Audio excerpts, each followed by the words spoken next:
कर्टआ जेरैबायदि बिथोन होयो बिदिनो मावनो गोनां जागोन मानोना बयबो मिथिगौ जे बेलेन ब्लकआव इलेक्शन जानाया रोखा। खुलुमबाय रायजोफोर, पि थांखि ब्लग चेनेलाव नोंथांमोन बयखौबो बरायनानै लाग्रोनाय जाबाय। स' रायजोफोर, जों नुनो मोनदों कास्टम बसुमतारी एजिपिनि दैदेनगिरि बिथाङा बिपिएफआव हाबबाय। बिपिएफआव मानो हाबदों नोंथांमोना गोबाङानो सोरबा सोरबाया मिथिगौबो जानो हागौ आरो मिथियाबो जानो हागौ।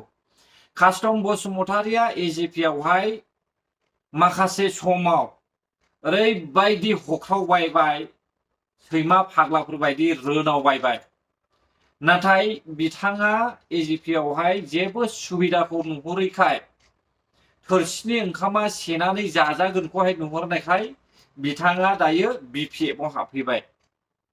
बिपिएफनि सोमोन्दै कास्टम बसुमतारीया एल' एला गासैखौबो मिथिखागौ। बिपिएफआव जइन जायोब्लानो रांनि बाख्रिया बारायो, रांनि सम्पतिनि मालिक जायो बिपिएफआवहाय जइन जायोब्लानो।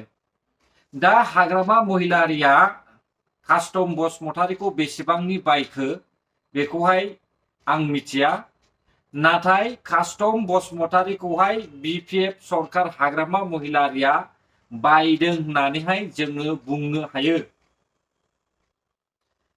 दा कास्टम बसुमतारीया एल' एला बिपिएफनि सोमोन्दै मिथियोखाय दायो बिपिएफआव हाबबाय। दा बिपिएफआव हाबनानै बिथाङा इउपिपिएलखौहाय सोंदावबायनाय, इउपिपिएलखौ रायख्रावबायनायखौहाय जों नुनो मोनसिगोन। मोजाङानो जादों कास्टम बसुमतारी बायदि लिडारा इउपिपिएलआव हाबैयानो मोजां जादों, बिपिएफआव हाबैयानो मोजां जादों। दा गोबां मानसियानो प्रमद बर' सरकार मावनायखौहाय हामजायाखै आरो प्रमद बर' सरकारा फिउचारनि थाखाय बर' हारिया थांनानै थानो थाखाय मा नांगौ बेखौहाय मावनो थांखि लाबाय थानायखौ जों नुदों। नाथाय बिपिएफनि सापर्टार्सफ्रा, माखासे अपोजिशन पार्टिफ्रा,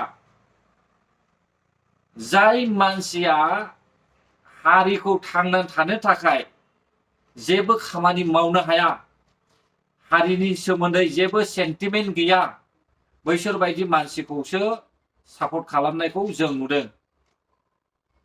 दा नोंथांमोना खोनासंनानै लादो, सासे 17 बोसोर रायजो सालायनाय बिपिएफनि चिफ हाग्रामा महिलारिया बर' हारिनि थाखाय जि हाइकर्टनिफ्राय अर्डार फैनाय, बर'फोरनि हाखौहाय बेदखल खालामनानै लानायखौहाय होखारनो थाखाय हाइकर्टनिफ्राय अर्डार फैखानायखौनो मा बाथ्रा बुंदों नोंथांमोना भिडिअनि गेजेरजों खोनासंनानै ला मोजाङै।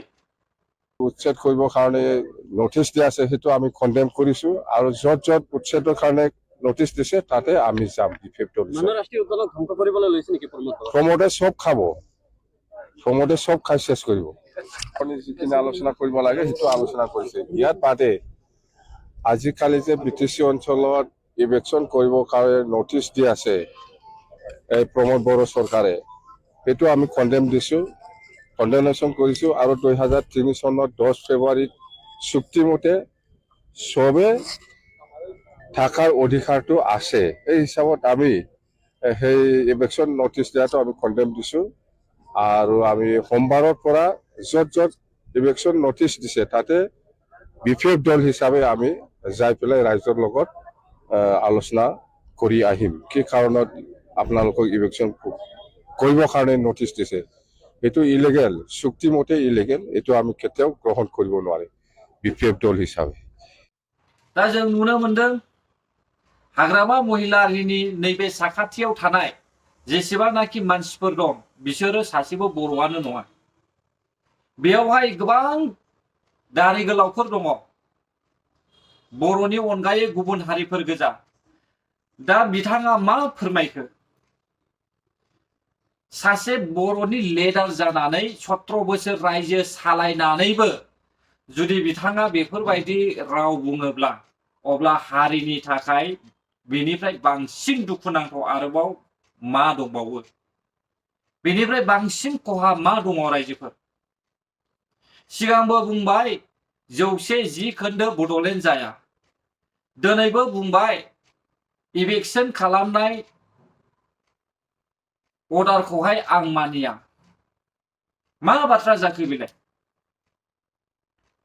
सिगांनिफ्रायनो बुंबोबाय बिटिआर इक' जानायनिफ्रायनो दावराय देख्रेब, सानसुमा खुंगुर बैसोमुतियारि, देरहासार बसुमतारी, रबिराम नार्जारीमोन बायदिया सिगांनिफ्रायनो बुंबोगासिनो दं। बिक्रम दैमारीमोन बायदिया ट्राइबेल बेल्ट एन्ड ब्लकनि सोमोन्दै, बर'नि हानि सोमोन्दै सावरायबोगासिनो दङ।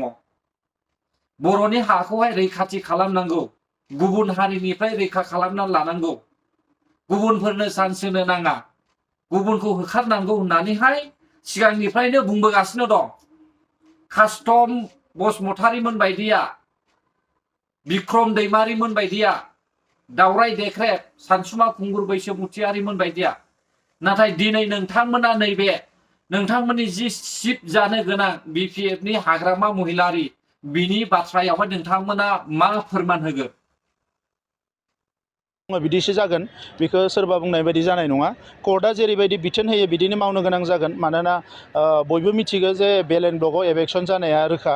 दा जादों सरि बेल एन्ड ब्लकआव एनक्रचमेन्ट जानाया बेयो रोखा आरो बेखौनो नायबिजिरनानै केस होदोंमोन। दा बिनि सायाव हाइकर्टआ माखासे अर्डार होदों, बिनि सायाव नटिस होनाय जादों। फैगौ 24 अक्ट'आव आरोबाव हाइकर्टआव माखासे हियारिं जाबावगोन। बिनि उनाव कर्टनि जि बिथोन बेबायदिनो जों थांनो गोनां जागोन। मानोना कर्टनि उल्थायै रावबो थांनो हाया हाइकर्टआ। बे हिसाबै जोङो सरकार हिसाबै जोङो बेखौ सानगोन। बेथ' अराय सम थाखागोन। मानोना माखासे मानसिफ्रा बेवहाय जिरायनानै दङ, बिथांमोना सोरबा जेनुइनबो जानो हानाय, सोरबाया जेनुइन नङाबो जानो हानाय। दा बेखौ जेथिया जोङो गासैखौबो स्क्रुटिनि खालामगोन अब्ला हमनो हागोन যে सोर जेनुइन नङा। এইটো গড়েশ্বৰৰ কোনোবা এজন মানুহে দিছিলে, হ'ব পাৰে তেখেতসকলে মচলপুৰত আহিবলৈ প্ৰায় 3খন গাড়ী চেঞ্জ কৰিব লাগে, সেইকাৰণে কোনোবাই দিছিলে চাগে। এইটো লৈ পেলাই মই মুখ্যমন্ত্ৰী ডাঙৰীয়াৰ লগত আলোচনা কৰিম। रावबो लुबैया आंनि गामिया आंनि लुबैनाय बायदि समस्थियाव थाथों, बेखौ लुबैयो। दा बिनिखायनो माखासे थागोन, नाथाय बिनि गेजेरजोंनो जोङो जि मोजां बेखौसो मावलांनांगोन। आरो इलेक्सन कमिसनखौ थांनानै नारसिननानै खामानि मावनो हाया। बिथांमोना सानै हयै माबा मोनसे बानायदों, बेखौ जोंनि जि अजद, जोंनि जि आपत्ति, बेखौ जों अरायसम होबाय थागोन। आरो 2026आव जिहेतु डिलिमिटेसन जाफिनगोन, बै समाव जोङो मोजां खाबु लानो नाजागोन जे जोंनि बायदि जाहाथे लकसभा एसेम्ब्लि गासैखौबो जों बानायना लानो हायो। बिपिएफनि सिएम हाग्रामा महिलारियाथ' बुंबाय कर्टनिफ्राय फैनाय अर्डारखौहाय इभिक्सनखौ आङो माब्लाबाबो खाबु होआ होननानै बुंदों। आङो बेयाव अफस दङ होननानै बुंदों। अब्ला हाग्रामा महिलारिया थारैनो बर' हारिनि रायजो राजानि थाखाय बिथाङा सानदों नामा? दिनै बिसिबां लाजिथावथाव। गुबुन हारिफोरनि सिगाङावनो बेफोरबायदि राव बुंनाया, गुबुन भाषाजों राव बुंनाया जोबोद लाजिथावना आरो जोंनि बर' हारिनि थाखाय जोबोद खहा। रायजोफोर, आजिखालिनि मानसिफ्रा गासैबो गोरों गोजासै। दा जायफ्रा हाग्रामा महिलारिनि गुन्दै मोनजायो, बैसोर बायदि मानसिया रायजो राजानि सिगाङावहाय मिसलिड खालामनोहाय नाजायो, पाब्लिकखौ ब्लेम खालामो। दा थिग बेबायदिनो कास्टम बसुमतारिया एजिपिनिफ्राय फैनानै हाग्रामा महिलारिजों जइन जाफैबाय। बेसेबां मोनखो बेसेबां मोना आं बेखौ नोंथांमोनहाय फोरमायनानैबो होनो हानाय नङा। नाथाय बिथांखौ हाग्रामा महिलारिया बायदों होननानैबो जों बुंनो हायो। दा बेबायदिनो रायजो राजाखौहाय बिपिएफजों थाफानानैहाय मिसलिड खालामनानैहाय बासन होबाबायनोसै बिथाङा। जेरैबायदि एजिपियाव थानाय समावहाय बिजेपिखौ होख्राव रायदोंमोन, बर' हारिनि इउपिपिएलखौहाय सोंखारिनानैहाय बुंदोंमोन, बेबायदिनो कास्टम बसुमतारिया बिपिएफआव फैनानै इउपिपिएलखौ रायगोन। रायजोफोर, नोंथांमोना खोनासंनानै लाबानो जाबाय। जों बुंनो हायो प्रमद बर' सरकारनि अनगायै गुबुन सरकार सासेबो बर'नि थाखाय सेन्टिमेन्ट खालामग्रा रावबो गैया, हारिखौ सानग्रा गैया। हाग्रामा महिलारिखौथ' जोगार हर, बिथाङाथ' रां होजाब्लानो नों सोर आं सोर रावखौबो सिनाया बियो। लिडारखौ जोंनो मानो नांगौ? लिडार्सखौ जोंनोहाय हारिखौ फोजौखांनो थाखाय, हारिखौहाय उन्नति खालामनो थाखाय, हारिखौ रैखा खालामनो थाखायसो लिडार नांगौ। नाथाय लिडारानो जुदि बेफोरबायदि बाथ्रा बुङोब्ला अब्ला माबोरै मोनसे हारिया थांनानै थानो? दा जों नुबाय, गावनि मेगनजोंनो गावनि खोमाजोंनो खोनाबाय हाग्रामा महिलारिया मा फिननाय होखो। कर्टनिफ्राय फैनाय अर्डारखौ सिन्देनो हाग्रामा महिलारिया जुदि होबथानो हायोब्ला अब्ला जोंनि बर' हारियालाय माथो? जों बर' हारिया ट्राइबेल बेल्ट एन्ड ब्लकखौहाय रैखाथि खालामनांगौ होननानै हख्रावबायदोंब्ला अब्ला हाग्रामा महिलारिखौ माब्रै रायजो राजाया राजा फसंनो नागिरखो बर'फोरनि सिगाङाव? बेसेबां लाजिथावना।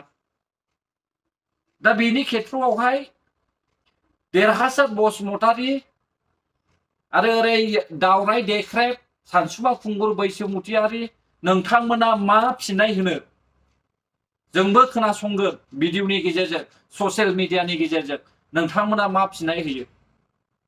जायफ्रा BPF खौ सापर्ट खालामो, गोबां इउटुबार्स दङ डाइरेक्टलि इनडाइरेक्टलि BPF जों सापर्ट खालामनानै नंखाय नंखाय ससियेल मिडियाआव बाथ्रा हगारग्रा। नोंथांमोनाबो फोरमाय, मा बुङो नैबे हाग्रामा महिलारिनि जि भिडिअ होदों, जि बाथ्रा बुंदों, बे बिथाङा मा बुंदों, नोंथांमोना बिनि भिडिअखौ नोंसोर मा फिननाय होगोन नायगोन, आंबो खोनासंगोन। सोर सोर इउटुबार्सआ माबायदि भाषण होयो। स' लोगोफोर, भिडिअआ बेसेखिनियानोमोन। नोंथांमोननि थाखाय गोरोन्थि जाबायब्ला आंखौ निमाहा हो, आरो जुदि भिडिअखौ मोजां मोनदोंब्ला हाजासे शेयार खालामनानै हो। गोजोन्थों भिडिअखौ नायनायनि थाखाय। बर' हारि जै जाथों, जै बर' हारिनि।